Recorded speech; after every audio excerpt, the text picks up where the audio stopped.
And welcome to another video of Taxation Consultancy, your trusted partner for every CB matter, be it either registration for research analyst, investment advisor, or portfolio manager. We handle every CB matter for you. And don't worry, we are your trusted compliance partner as well. अगर आप पर CB की inspection आई है, आप पर show cause notice है, या आपका CB का legal case चल रहा है, so you can call us for that matters also. We would love to help. Also, for a matter of fact, recently we have crossed over 400 plus registrations, all because of you guys. So keep following us and don't forget to subscribe our channel. की video एक Q&A session जैसी है, जहाँ हमें बहुत से calls आते हैं कि सर वेबसाइट पहले बनानी है कि बाद बनानी है, क्या एक आरए कोचिंग दे सकता है कि नहीं, अगर मैं सोशल मीडिया पे कंटेंट बना रहा हूँ तो उसके क्या कंप्लायंसेस है, अगर मेरे पास इंडिविजुअल रजिस्ट्रेशन है और लेकिन मेरे क्लाइंट्स कॉर्पोरेट के हैं तो उस केस में मुझे कैसे केवाईसी करना है, और बहुत से क्वेश्चंस जो हमें आते हैं वो इस वीडियो में मैंने मोस्टली सॉल्व करने का ट्राई किया है। तो चलिए समझते हैं।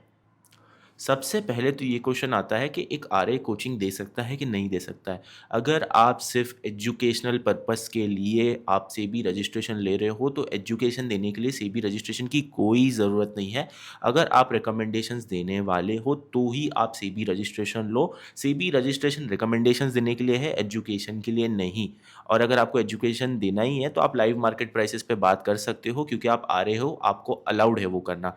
लेकिन जहां आप लाइव मार्केट प्राइस पे बात करोगे तो वो आपकी जो चीज़ है वो रिकमेंडेशन बन जाएगी और उस चीज़ की आपको रिसर्च रिपोर्ट बनानी पड़ेगी। तो अगर आपको एजुकेशन देना ही है अपने क्लाइंट्स को तो आप उन्हें रिकमेंडेशंस प्लस एजुकेशन दे सकते हो as a value added service, बोल के कि ये मेरे तरफ से फ्री है, ये मैं आपको पढ़ाऊंगा, मैं सिखाऊंगा। It's okay to educate everyone, लेकिन आपको रिकमेंडेशंस भी देना है और आपको एजुकेशन भी साथ में देनी है। आपको दोनों को, आपके क्लाइंट्स को भी ग्रो करना है, आपको भी ग्रो करना है। लेकिन अगर आप रजिस्ट्रेशन सिर्फ इस चीज़ को लेकर सोच रहे हो कि मैं रजिस्ट्रेशन ले लेता हूँ, मेरे को मेटाट्स चलाने में हेल्प हो जाएगी, मैं रजिस्ट्रेशन ले लेता हूँ, लोगों का मेरे प्रति थोड़ा ट्रस्ट बढ़ जाएगा, और सिर्फ एजुकेशन पर्पस के लिए, so please don't do that. RA registration इस चीज़ के लिए नहीं है। आगे बात करते हैं तो हमें बहुत से कॉल जैसे आते हैं कि जब हम सीबी रजिस्ट्रेशन के लिए अप्लाई करते हैं सर तो हमारी वेबसाइट होना पहले ही ज़रूरी है क्या? So the answer is no. Registration आपके आने के बाद आपको आपकी वेबसाइट बनानी, क्योंकि आपको आपकी डिटेल्स नहीं पता होगी, आपको आपका सीबी रजिस्ट्रेशन नंबर नहीं पता होगा, आपको आपका सीबी रजिस्ट्रेशन अप्रूव होगा कि नहीं होगा ये भी नहीं पता होगा, आपको आपका बीएससी एनलिस्टमेंट नंबर नहीं पता होगा और बाकी चीज़ें भी नहीं पता होगी।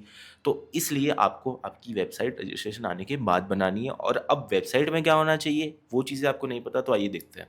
आपकी वेबसाइट में तो सबसे पहले name of the research analyst, आपका registered office address, SEBI registration number, आपका लोगो। अगर आप ब्रांड नेम या प्रोप्राइटरशिप रजिस्ट्रेशन से ले रहे हो तो आपको मेक श्योर करना है कि जो आपका डोमेन का नाम है वो भी वही नाम से हो। जैसे अगर आप XYZ अगर आप नाम से प्रोप्राइटरशिप ओपन करके रख रहे हो और आपका नाम ABC है तो आपका डोमेन नेम xyz.com ही होना चाहिए, या फिर जो भी आपका ब्रांड नेम से आप काम करते हो उसी की चीज़ें आपकी वेबसाइट पे डिस्प्ले भी होना चाहिए। आगे चल के बात करें, ये सारी चीज़ें तो आपकी वेबसाइट पे होना चाहिए। इसके साथ साथ इन्वेस्टर चार्टर, ग्रीवेंस रिड्रेसल का क्या प्रोसेस होने वाला है, सारे disclaimers, disclosures. Research analysts shall disclose on their website all complaints include scores complaint received by them. The information shall be made available by the 7th of succeeding month. अब इसका मतलब क्या होता है, आपने जिसी भी सेबी रजिस्टर्ड रिसर्च एनालिस्ट या इन्वेस्टमेंट एडवाइजर की वेबसाइट देखी होगी तो आपको पता होगा कि उनकी वेबसाइट में उनका कंप्लेंट डेटा होता है, जो कि हर महीने की 7 तारीख को उन्हें अपडेट करना होता है कि इस महीने उन्हें कोई कंप्लेंट आई तो नहीं है। और ये प्रॉपरली उन्हें हर महीने करना होता है 7 तारीख से पहले, जो कि अगर आप सेबी रजिस्ट्रेशन लेना चाहते हो तो आपको भी करना होगा।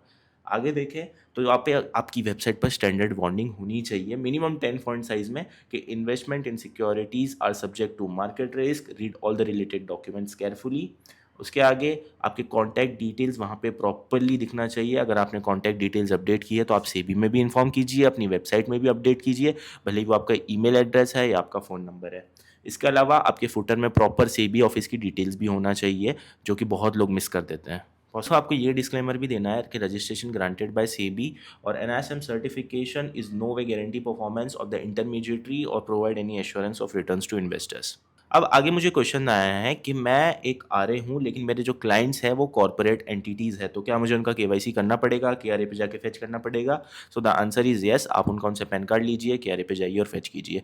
आपको उनको बाकी क्लाइंट्स की तरह ही ट्रीट करना है। और फॉर कॉर्पोरेट क्लाइंट्स जहां 1.51 लैक्स की जो कैप होती है वो नहीं होती है, तो आप उन्हें कोई भी अमाउंट चार्ज कर सकते हो फॉर्मली अग्रीमेंट में आकर। आगे क्वेश्चन आया कि क्या आरए अपने क्लाइंट्स को लॉट साइज वगैरह बता सकता है? सो नो, ये आपको नहीं करना है। आपको सिर्फ बाय सेल होल्ड रिकमेंडेशन देना है, टारगेट एसएल ये सारी चीज़ें मेंशन कर देनी है। आपको उनको लॉट साइज नहीं बताना है कि आपने इतना लॉट साइज लेना है, ये हैंड होल्डिंग हो जाएगी। आगे हमें क्वेश्चन आया है कि रिकमेंडेशन देने के बाद टारगेट या एसएल अपडेट कर सकते हैं या रिवाइज कर सकते हैं? तो जी हाँ, ये आप कर सकते हो। But also you need to make sure that आपका जो रैशनल है वो भी आप अपडेट कर रहे हो और उस पर आपकी क्लास 3 डिजिटल सिग्नेचर है। आगे हमें क्वेश्चन आया है कि आर्य जब सोशल मीडिया पोस्ट कर रहा है और यूट्यूब लाइव कर रहा है तो उसे उसके कैसे रिकॉर्ड्स रखने हैं और उसकी रिसर्च रिपोर्ट कैसे बनानी है। तो सबसे पहले तो आपको जो डिस्क्लेमर्स मैंने बताए हुए हैं पिछले वीडियो में सेबी कंप्लायंसेस के, जो रेगुलेशन 19 में है वो आपको बताने होंगे। आपका SEBI registration number, BSc enlistment number और बाकी डिटेल्स वहाँ पर होनी चाहिए। और अगर आप प्रॉपर स्टॉक्स पर बात कर रहे हो मार्केट प्राइस के साथ, तो उसका भी रैशनल आपको बना के रखना होगा। और अगर आप सोच रहे हो कि रेगुलेशन 19 क्या है, तो let me give you a short recap of things. Regulation 19 में जो रिसर्च रिपोर्ट के डिस्क्लोजर्स है वो होने चाहिए। अगर सेबी रजिस्टर्ड रिसर्च एनालिस्ट जिसने वो रिकमेंडेशन दी है, उसकी फैमिली या उसके एसोसिएट्स किसी ने भी कंपनी में 1% से ज़्यादा फाइनेंशियल इंटरेस्ट ले रखा है तो वो भी डिस्क्लोज होना चाहिए। और अगर उस कंपनी से पिछले 12 महीनों में कोई कंपनसेशन आया है तो वो भी डिस्क्लोज करना होगा। और अगर आरए ने कभी वो आईपीओ मैनेज किया है या कभी फीस ली है या इन्वेस्टमेंट बैंकिंग या और कोई सर्विस की है उस स्टॉक्स की रिलेटेड, तो वो चीज़ भी आपको डिस्क्लोज करनी होगी। और इसके अलावा जो पब्लिक अपीयरेंसेस को लेकर कंप्लायंसेस है वो जो हर वीडियो में मैं बताता हूँ आपको फॉलो करना। अब आगे हमें क्वेश्चन आता है कि सर मैंने सब ब्रोकरशिप ले रखी है तो उसका मैं क्या करूँ, मुझे आरए भी बनना है, मुझे सब ब्रोकरशिप भी चलानी है। तो उस केस में आप ये कर सकते हो कि जो आपकी सब ब्रोकरशिप है उसको अपने फैमिली में किसी के नाम पर ट्रांसफ़र कर दो। और आपको इस चीज़ का ध्यान रखना है कि क्लाइंट ओवरलैपिंग नहीं हो रही है। अगर ये आपके आरए क्लाइंट्स हैं तो वो आपके सब ब्रोकरशिप के क्लाइंट्स नहीं हो सकते, और जो सब ब्रोकरशिप के क्लाइंट्स हैं उन्हें आप आरए सर्विसेज नहीं दे सकते। ये हमें क्वेश्चन आता है कि सर मैं अपने क्लाइंट्स को पास्ट परफॉर्मेंस दिखा सकता हूँ। So on individual basis CA से अप्रूव कराकर अपनी performance, yes you can show them, लेकिन हमेशा ऑन अ इंडिविजुअल लेवल। आप सोशल मीडिया पर प्रमोट नहीं कर सकते या अपने ग्रुप्स या टेलीग्राम चैनल्स पर डायरेक्टली आके प्रमोट नहीं कर सकते। इंडिविजुअल लेवल पर सीए से अपनी पास्ट परफॉर्मेंस अप्रूव करा के आप शो कर सकते हो। आगे क्वेश्चन आया है कि सर मैंने सीबी रजिस्ट्रेशन तो लिया हुआ है लेकिन मैंने कभी काम ही नहीं किया, तो मेरे लिए ऑडिट कंपलसरी है क्या? So yes, the audit is compulsory for each and every one out there जो रजिस्टर्ड आरए और आईए है। भले ही आप काम करो नहीं करो, आपका बिजनेस चल रहा है नहीं चल रहा है, सेबी ऑडिट करनी पड़ेगी। मैं क्वेश्चन आया है कि मैं सिर्फ रिकमेंडेशंस का एक्सेल बनाकर रखूं तो चलेगा क्या, उस चीज़ की रिसर्च रिपोर्ट ना बनाऊं तो कोई मैटर करता है क्या? नहीं, आपको प्रॉपर रिसर्च रिपोर्ट बनानी है लॉग्स के साथ। अगर आपका एक एक्सेल फाइल है जहाँ आपकी महीने भर की रिकमेंडेशंस आप नोट डाउन कर रहे हो, तो वो सारे एक्सेल फाइल को मैच करके आपको उन सारों की रिसर्च रिपोर्ट भी बनानी है। आगे हमें क्वेश्चन आया है कि मैंने अगर कोई रिकमेंडेशन दे दी उसके बाद क्या मैं क्लाइंट्स को मैसेज करके पूछ सकता हूँ क्या उन्होंने ट्रेड लिया है या नहीं लिया है और क्या क्वांटिटी में लिया है। इज दिस अलाउड और not? No, this is not allowed. एक बार आपने बाय सेल होल्ड रिकमेंडेशन दे दी उसके बाद वहाँ आपका काम खत्म हो जाता है। आपको क्लाइंट को स्पेसिफिकली मैसेज करने की पूछने की ज़रूरत नहीं है कि आपने ट्रेड लिया या नहीं लिया या क्यों नहीं लिया, बाकी चीज़ें। ये हमें क्वेश्चन आया है कि रिफंड पॉलिसी का क्या करना है। अगर आपका कोई क्लाइंट आपसे रिफंड मांग रहा है तो आप उसे प्रो राटा बेस पर रिफंड दे दीजिए। जितने दिन की उसने सर्विस ली है उतना पैसा काट के आप उन्हें रिटर्न पैसा दे दोगे तो आप ही बेटरमेंट में रहोगे।